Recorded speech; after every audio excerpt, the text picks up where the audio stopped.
Вработените од Македонија пат, утрово на магистралниот пат Гостивар-Кичево, кај сепарациите во Провалија забележале возило Шкода Октавија со скопски таблици и тело во распаѓање.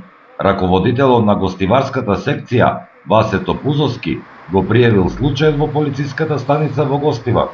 Вработените на Македонија пат велат дека недостасува дел од телото. Бев обавестен дека е приметена во Провалија кола, каде што безживотно тело на човек лежи на 2-3 метара од возилото. Возилото не можеше да се примети од самата магистрала.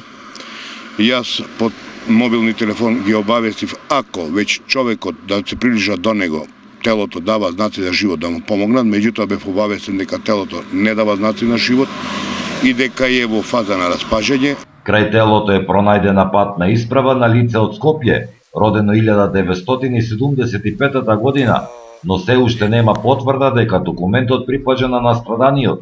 Јавен обвинител, полицијата и лекар по судска медицина извршија увид. Поради тешко пристапниот терен се чека на специјално возило кое ќе ги извлече телото и возилото. По наредба на јавен обвинител, телото ќе биде предадено на обдукција.